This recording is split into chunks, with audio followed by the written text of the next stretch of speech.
제 11장.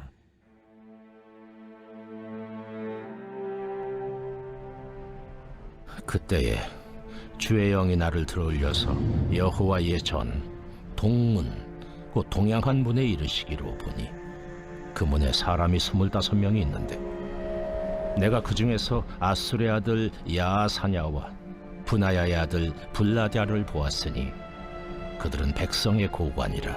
그가 내게 이르시되 인자야, 이 사람들은 불의를 품고 이 성 중에서 악한 꾀를 꾸미는 자니라.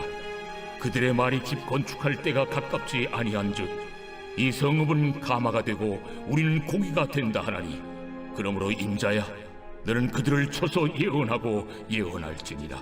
여호와의 영이 내게 임하여 이르시되 너는 말하기를, 여호와의 말씀에 이스라엘 족속아, 너희가 이렇게 말하였도다.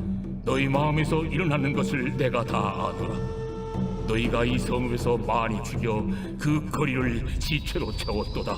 그러므로 주 여호와께서 이같이 말씀하셨느니라. 이 성읍 중에서 너희가 죽인 시체는 그 고기요, 이 성읍은 그 가마인데 너희는 그 가운데서 끌려 나오리라. 나 주 여호와가 말하노라. 너희가 칼을 두려워하니 내가 칼로 너희에게 이르게 하고 너희를 그 성읍 가운데서 끌어내어 타국인의 손에 넘겨 너희에게 벌을 내리리니 너희가 칼에 엎드려질 것이라. 내가 이스라엘 변경에서 너희를 심판하리니 너희는 내가 여호와인 줄을 아니라. 이 성읍은 너희 가마가 되지 아니하고 너희는 그 가운데에 고기가 되지 아니할지라. 내가 너희를 이스라엘 변경에서 심판하리니 너희는 내가 여호와인 줄을 알리라. 너희가 내 율례를 행하지 아니하며 규례를 지키지 아니하고 너희 사방에 있는 이방인의 규례대로 행하였느니라 하셨다 하라. 이에 내가 예언할 때에 분하야의 아들 블라랴가 죽기로 내가 엎드려 큰 소리로 부르짖어 이르되 오라 주 여호와여, 이스라엘의 남은 자를 다 멸절하고자 하시나이까 하니라. 여호와의 말씀이 내게 임하여 이르시되 인자야, 예루살렘 주민이 내 형제 곧 내 형제와 친척과 온 이스라엘 족속을 향하여 이르기를, 너희는 여호와에게서 멀리 떠나라. 이 땅은 우리에게 주어 기업이 되게 하신 것이라 하였나니, 그런즉 너는 말하기를, 주 여호와의 말씀에 내가 비록 그들을 멀리 이방인 가운데로 쫓아내어 여러 나라에 흩었으나 그들이 도달한 나라들에서 내가 잠깐 그들에게 성소가 되리라 하셨다 하고, 너는 또 말하기를, 주 여호와의 말씀에 내가 너희를 만민 가운데서 모으며 너희를 흩은 여러 나라 가운데서 모아내고 이스라엘 땅을 너희에게 주리라 하셨다 하라. 그들이 그리로 가서 그 가운데 모든 미운 물건과 모든 가증한 것을 제거하여 버릴지라. 내가 그들에게 한 마음을 주고 그 속에 새 영을 주며 그 몸에서 돌 같은 마음을 제거하고 살처럼 부드러운 마음을 주어 내 율례를 따르며 내 규례를 지켜 행하게 하리니 그들은 내 백성이 되고 나는 그들의 하나님이 되리라. 그러나 미운 것과 가증한 것을 마음으로 따르는 자는 내가 그 행위대로 그 머리에 갚으리라. 나 주 여호와의 말이니라. 그때의 그룹들이 날개를 드는데 바퀴도 그 곁에 있고 이스라엘 하나님의 영광도 그 위에 덮였더니 여호와의 영광이 성읍 가운데에서부터 올라가 성읍 동쪽 산에 머무르고 주의 영이 나를 들어 하나님의 영의 환상 중에 데리고 갈대아에 있는 사로잡힌 자 중에 이르시더니 내가 본 환상이 나를 떠나 올라간지라. 내가 사로잡힌 자에게 여호와께서 내게 보이신 모든 일을 말하니라.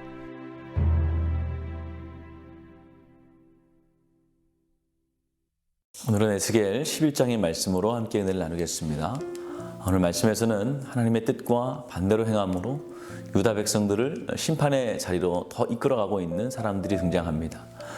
에스겔은 하나님께서 보여주시는 환상 속에서 동쪽 문에 서 있는 25명의 백성과 백성의 고관들 그리고 관리들을 보았습니다. 그 안에는 에스겔이 잘 아는 사람 아술의 아들 야하사냐, 분하야의 아들 블라랴가 있었습니다. 하나님은 그들에 대해서 2절 말씀을 통해서 이들은 불의를 품고서 악을 꾀고 꾸미는 자들이라고 경고하십니다. 이들은 하나님의 뜻을 오해하는 정도가 아니라 불의를 품고 있고 악한 꾀를 꾸몄습니다.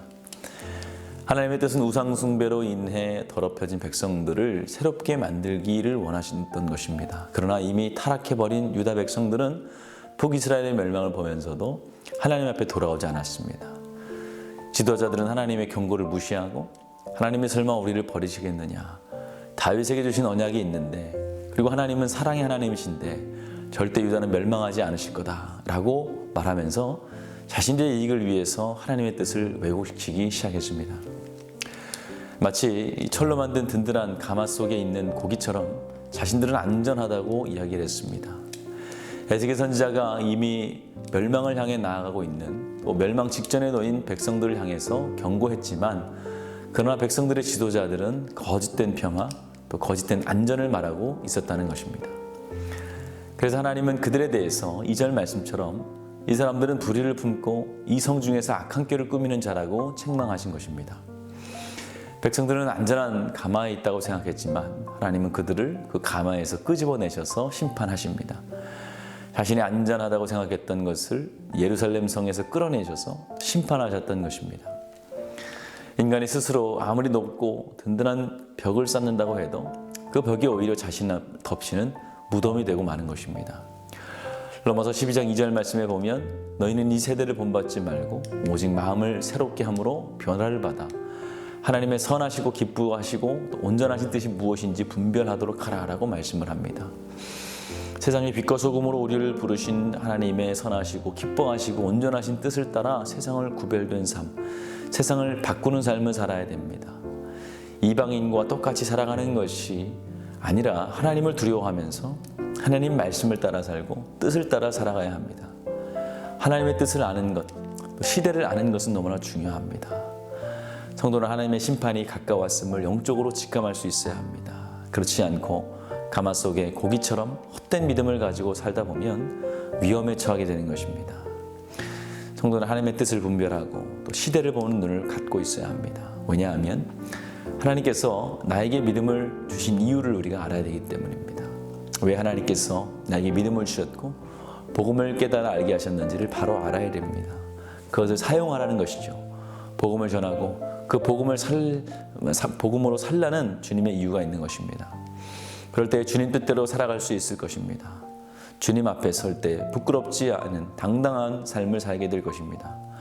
오늘도 나를 향한 하나님의 뜻을 깨달아 새로운 모습, 변화된 모습으로 살아가시는 우리 모든 성도님들이 되시기를 간절히 축원합니다. 오늘은 토요일입니다. 우리 물질의 회복을 위해서 기도하는 날입니다. 성도들의 생업과 사업을 지켜달라고, 또 물질로 어려움 당하지 않도록 이렇게 기도해 주시기 바랍니다. 우리 기도하겠습니다. 귀하신 아버지 하나님, 은혜와 사랑 감사합니다. 오늘 주님 우리와 함께하여 주시고 또 우리에게 주님의 말씀을 붙잡고 살아갈 수 있는 힘과 용기를 허락하여 주심을 감사합니다. 이 땅에 살아가는 동안 늘 하나님의 말씀 안에 살아가게 하여 주시고 주님만에 의지하는 귀한 성도들 될 수 있도록 도와주시옵소서. 우리 성도들의 삶을 지켜주시고 코로나로부터 모든 문제로부터 지켜주시옵소서. 가정을 주님께서 지켜주시며 생업 가운데도 주님께서 풍성하게 채워주시옵소서.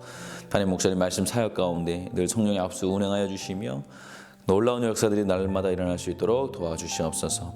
다음 세대들 어디 있든지 믿음의 자리, 말씀의 자리 떠나지 않도록 주여 도와주시옵소서. 우리 아프신 분들, 퇴임을 위해서 기도하는 성도, 또 사고로 입원한 성도, 투석하는 성도님들, 어지럼증, 디스크, 공황장애, 불면증, 우울증으로 고통받는 성도들 주여 보호하여 주시고 함께하여 주시옵소서. 안투병 중에 있는 박재순, 유은영 권사님, 김정소 집사님, 오유미 성도, 박서연, 유경민 청년 주의 손으로 안수하여 주시고 함께하여 주시옵소서. 우리 연로하신 장로님들, 권사님들 함께하여 주시고 강건케 하여 주시옵소서. 예수님의 이름으로 기도하였습니다. 아멘.